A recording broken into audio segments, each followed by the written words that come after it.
요즘 방송에서나 회사에서나 MZ라는 말을 많이 사용하는데요. 플렉스 욜로 인생은 오직 한 번뿐 등을 외치며 미래의 돈보다는 현재의 생활을 더 중요하게 생각하고 있습니다. 그렇다고 돈을 무작정 다 쓰지는 않고 나름대로의 방식으로 MZ세대가 재테크를 하고 있습니다. 안녕하세요, 나란말입니다. 오늘은 MZ세대들의 재테크 방법에 대하여 알아보도록 하겠습니다. 물가는 월급 오르는 속도보다 더 많이 오르고 취업은 과거보다 아주 어려워지고 양질의 일자리는 계속 줄어들고 있습니다. 요즘 MZ세대들은 어떻게 돈을 모으고 있을까요? 참 MZ라고 말하시면 영감님 소리 듣습니다. MZ라고 해야 합니다. 흔히 MZ세대는 85년생 이후부터 90년대생을 말합니다. MZ세대, 돈 쓸 때는 팍팍 쓰지만 모을 때는 어떻게 모을까요? MZ세대는 파이어족을 목표로 재테크를 하는 경우가 많아요. 파이어족이란 경제적 자유를 위해 30대 말 40대 초에 조기 은퇴를 꿈꾸는 사람을 가리키죠. 젊었을 때 극단적으로 절약하고 투자를 늘려 재정적 자립을 추구하는 것이 이들의 특징이에요. 대부분 목돈이 마련돼 있지 않기 때문에 지출을 줄여 종잣돈을 만드는 걸 우선순위로 두죠. 일주일에 최소한의 돈만 쓰는 최소 지출 챌린지도 하며 술, 담배를 끊어서 종잣돈을 만들기도 합니다. 하지만 이런 것보다는 1. 중고 플랫폼. 중고거래 사이트나 당근 같은 플랫폼으로 돈을 많이 벌고 있습니다. 플랫폼에서 돈을 버는 것이지요. 예를 들어 중고 물품을 저렴하게 매입하여 비싸게 파는 일명 대팔이라고 합니다. 이것은 좋은 말로는 리셀러라고 합니다. 기성세대에 비해 중고에 대한 거부감이 적은 MZ세대 사이에서 중고거래는 재테크의 수단으로 활용돼요. 물가가 오르면서 중고거래를 통해 합리적으로 소비를 하겠다는 사람이 늘어나고 있죠. K대학 연구 논문에 따르면 중고거래 플랫폼의 이용자의 68%가 MZ세대라고 해요. 판매자는 사용하지 않는 제품을 팔아 돈을 벌고 구매자는 사고 싶은 제품을 중고로 저렴하게 사는 거죠. 이렇게 중고 물품을 사고 팔고 하면서 돈을 벌기도 합니다. 2. 블로그 운영.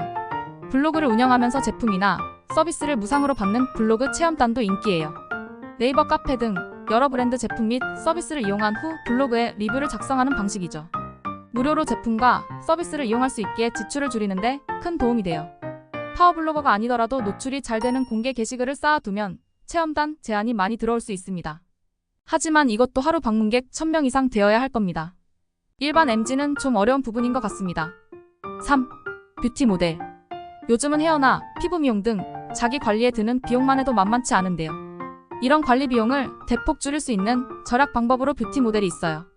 포털 사이트, SNS, 당근마켓 등에서 개업한 지 얼마 안 된 업장이나 포트폴리오가 필요한 예비 전문가의 뷰티 모델이 될 수 있죠.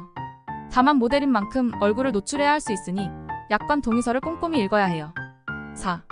앱테크. 애플리케이션 앱과 재테크의 합성어인 앱테크는 모바일 앱을 통해 재테크를 할 수 있는 간단하고 쉬운 방법이에요. 기본적으로 토스, 발로소득, 모니모, 캐시워크, 네이버 포인트 등 출석 체크 뽑기, 광고 시청 만보기, 장소 방문 등 미션을 수행해 포인트를 모아 현금화할 수도 있는데요. 한 달 열심히 하면 앱테크로 한 달 평균 2만원에서 3만원 정도 적립한다고 해요. 근데 제가 2년 정도 해보니까요. 그 앱테크 한다고 소비되는 시간에 그냥 일하는 게 더 낫다는 생각입니다. 그래도 심심할 때 한 번 정도 하는 것도 나쁘지는 않습니다. 5. 영수증 재테크. 영수증 필요하세요?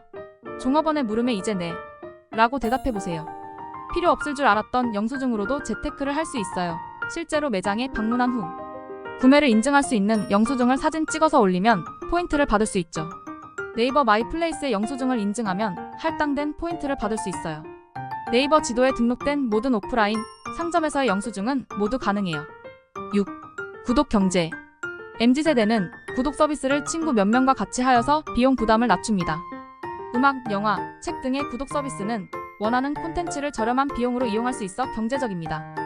또한 정기적으로 필요한 물품을 구독하면 비용을 절약할 수 있습니다. MZ세대는 위와 같은 다양한 방법으로 재테크를 실천하고 있습니다.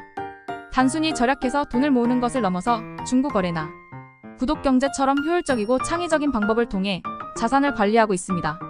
작은 습관의 변화와 스마트한 방법들이 큰 재정적 이익을 가져올 수 있습니다. 여러분들도 자기와 맞는 방식으로 한번 MZ 방식으로 재테크 해볼까요? 이상 나란말이었습니다. MZ 방식의 재테크를 소개를 하였습니다. 자신과 맞지 않는 수도 있으니 그냥 MZ세대들은 이렇게 하는구나 정도만 생각해주시면 고맙습니다. 좋아요, 추천 한 번씩 부탁드립니다. 나란말.